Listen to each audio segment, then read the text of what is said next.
Welcome to Blake Street Banter, where one of us knows what the word banter means, the other two are just along for the ride. Tyler, say what's up.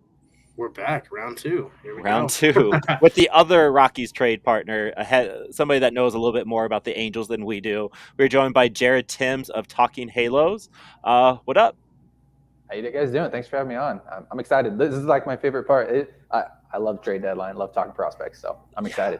Yesterday was fun. Like this whole week was fun for us, and like you've been kind of riding this ride with the whole Otani stuff for a while. Just how you feeling right now as an Angels fan going into the rest of this 2023. I'm excited. This is the first time the Angels have bought in a while. Like legitimately went out and bought some players. Like they went in I think, a couple years back. It's been what was it 2014 when they had the best record in baseball. They went and they got some small pieces. It wasn't anything crazy. They were pretty content with where they were. But this year they went and they're in kind of a different spot. They're pushing to go make the playoffs rather than pushing to be a World Series contender. Obviously, they need to get healthy. That's number one thing right now. But I'm excited. I'm excited as a baseball fan to see what, just in particular, the AL West is going to be an absolute blast after all those trades yesterday too. So, that's going to be a lot of fun to see what happens. And it's exciting. It's an exciting time when you're talking about two of the best players in baseball, possibly working their way to a playoff berth, especially for the first time in their careers. So it's just an exciting time. Yeah, little jealous, not gonna lie. But do you like your chances of picking three players off a potentially 100 loss team to make the playoff push? I was just having this conversation last night about it. It's a cop out answer, but the Angels really need to get healthy. A lot of these moves, in my opinion, minus like the Giolito move, and I'd say the CJ Cron move, were needed to stay in contention really with all the injuries. It wasn't really like like this is going to make us a World Series contender. No, it's just to really push the Angels into playoff contention and keep them in playoff contention. Just because, I mean, you look at the 60-man, all the players that are on the 40-man right now that are on the IL. I think last time I counted, it was 18 players on the IL that have been working with. It's been insane. It's been crazy. I mean, including Trout, Rendon. Thank God Shohei Ohtani hasn't gotten hurt, but he's dealt with a blister injury. Like that, you can't be a playoff contender when you're running out guys. Unfortunately, like Andrew Velasquez, Mikey Stefanik, who are fantastic players in their own, but you can't run those guys out on a daily basis.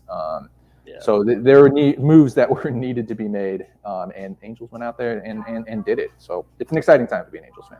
Yeah, absolutely. And Mike Moustakas came in, and I haven't looked at the actual numbers, but I've seen a couple of clips, a couple homers. Like he's made a little bit of an impact, more than I was expecting. The Rockies, on the other hand, get Connor Van Scoyoc, who you see the 11th round tag on him, and it's a little misleading because he's one of those high school underslot or overslot guys. What can you kind of tell us about him? Because he sort of fell off the mainstream prospect radar. Hard to track all the little details. So what do you have for us on Connor? Yeah, there's a reason why he's stuck in the Angels org this long, and obviously why the Rockies like him now as well. It wasn't somebody that was crazy, like, hey, this guy's going to be a potential, dude, ace type guy. But if you look at him down the road, he could be a guy who contributes to the team as a starter. Maybe as like a fourth, fifth starter, guy who works up and down. Nothing crazy stands out to him, to be honest. It's good fastball command. He's a pitcher. He's a legitimate pitcher. He's not somebody who's out there throwing like you see a lot of those guys today that are just trying to hit triple digits and hopefully get it over the plate. No, he's a real pitcher. He likes the command, the ball. He added in a cutter, I guess you can technically call it a slider, midway through last year, and all of a sudden, if you look through the stats, you can start seeing him get a little bit better, a little bit better, a little bit better. Because of that pitch itself. And it was a real strikeout pitch. It missed a lot of bats, and it kind of put him on the radar for a lot of people, which is why I would assume that the Rockies liked him. But there's a reason why he was in the Angels org for as long as he was, and that's just because he's a pitcher and he knows how to pitch. And he made the adjustments. Like I said, that cutter was huge for him. That kind of put him on a different level. So. Yeah, seeing what he did for the Tri-State Dust Devils this year, it was like he dropped his ERA about 1 point. His whip went down 0.2. Doesn't give up a lot of hits. So I think that speaks to what you're saying. He's a pitcher rather than a thrower out there. He got the call up to Hartford. He's now a double A guy starter. First start didn't go very well for him, but it never, it rarely does for guys that make that transition from Spokane to Hartford. It's just a whole nother beast up in the Eastern League. So yeah, I've been pretty impressed with him. I've been trying to watch as much as I could, as much as we can. Spokane Indians games, they're not as always covered. So whenever I get a chance to dive into watching these guys, it's pretty good. And I was impressed by Van Scoyoc when he was pitching for Spokane, and like he does really command the zone and pitches to. He knows what his strengths are and that kind of stuff. So that's good to hear. Do the Angels like to kind of pay money to these draft picks? Because I noticed him and what was it, Albright got a nice signing bonus for as late round picks. Like Scoyoc, 11th pick, but got 5th round money. Albright, 12th round pick, but got that 1.25 signing bonus.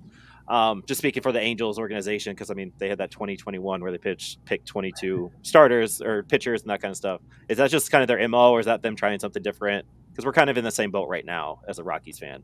Yeah, I think you kind of see that around the league when it comes to drafting. Is you see some of those high school guys getting taken a little bit later that fell, and they get a little bit more money. Like Mason Albright got second round money, right? He got the 1.2 million. That's where a lot of people were expecting him to go. Van Scoyoc, same thing. You know, you look at, he was, what did you say, a 12th rounder, and he got 500,000, so he's probably getting 4th round money at that time. So yeah, like that's something not just the Angels do, a lot of teams around the league, you know, try to do. But in particular, the Angels have done that a lot. They've traded away their 2nd round pick. Like they signed Tyler Anderson this year, which meant they didn't get that 2nd round pick. And they, you know, will go in. They'll go under slot in the 3rd round, or they'll go under slot. They'll go with the senior signs, you know, in the 4th through 10th round to save some money for that 11th round pick. So, yeah, they have done that quite a bit in the past. They did it this year too in the 7th round with an Arkansas commit. So I'm very excited to see what he brings to the table. Yeah. Well, if I'm not mistaken, Jake Madden a bit over slot as well, even though I think he was a 4th round pick, and I think he signed about $1 million. So he's another one of those guys that it seems like they are a little aggressive, just dipping into the savings and stuff.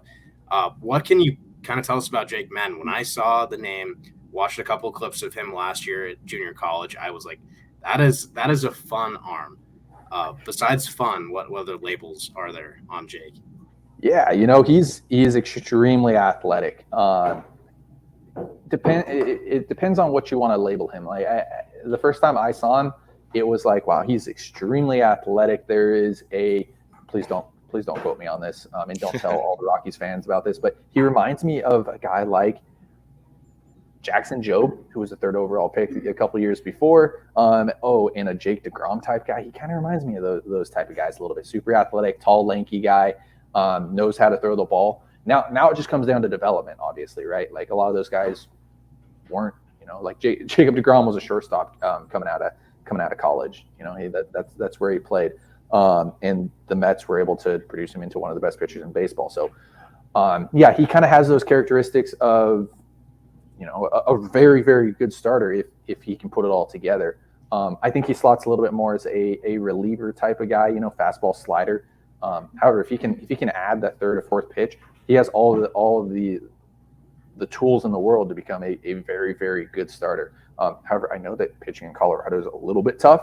So at least that's what I've heard. I don't know. I've heard it's tough to pitch in Colorado. So to label a guy that hasn't even gotten out of high A, hasn't even gone up to high A, as a Jake DeGrom or Jackson Jobe type of guy is tough. But like I said, he has all the characteristics to be a very, very good pitcher, a very talented pitcher. You just got to put it all together. Yeah, Jacob DeGrom 2.0, you heard it here first. But when it comes to that 3rd pitch, he throws a changeup, and in college it performed well. Junior college is its own kind of thing, but it performed extremely well. Have you seen that pitch used a lot, and the effectiveness on it? You know, where is that standing? Yeah, I think that the Angels have done a very good job of producing a 3rd pitch on guys. Like they've done a very good job with the slider, and I think that's kind of where they were they were utilizing it was like, hey, let's push on the slider. However, they also use the rule of 30-33. So like a lot of times they like guys to throw each pitch 33% of the time. Like fastball, slider, changeup 33% of the time, or some characteristic of that. So yes, he does have a pretty decent changeup. When I saw it, it was okay, iffy, which is why I pushed him back in my prospect rankings just because I thought I viewed him as a reliever. But the upside of him being a starter is 100% there. So he just needs to figure out that changeup. Like I said, throw it like a normal changeup, keep it down in the zone, let it work off the fastball, and he'll be perfectly fine. He's athletic enough to do it. I don't see any issues with it. Yeah, they'll be fun to watch because he just slots right across the diamond, because I think they were playing the Fresno Grizzlies last week when the trade was made. So I think Madden and Albright just walked right across the field there to go to their new team, kind of Van Scoyoc, like he literally and Moose literally walked right across. So the Fresno Grizzlies pitchers, they have a lot of young arms from last year's draft class who have been doing really well, like big strikeout numbers. They're starting to go 6 or 7s now.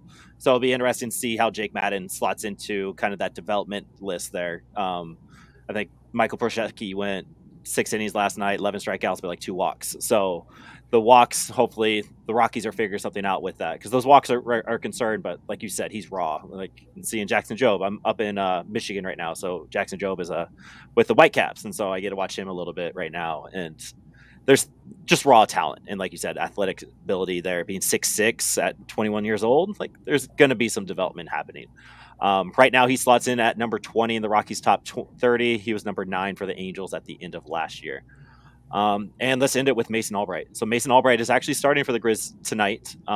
What can you give us as we watch in on Mason tonight for our first kind of taste? Yeah, he made huge strides this year. He was a 11th round pick a couple years ago for the Angels in that big pitcher draft that you alluded to. For me, he doesn't fit the mold that I like personally. He's a little undersized for me. That's why I like Jake Madden a little bit more. Big, oversized, type of guy like that. However, with Mason Albright, I mean, he really figured it out this year. He came into the org throwing this kind of big loopy curveball, an okay changeup. They since turned it into what everybody likes to call the sweeper. So you'll see that used a lot, and it's turned into quite a nice pitch for him.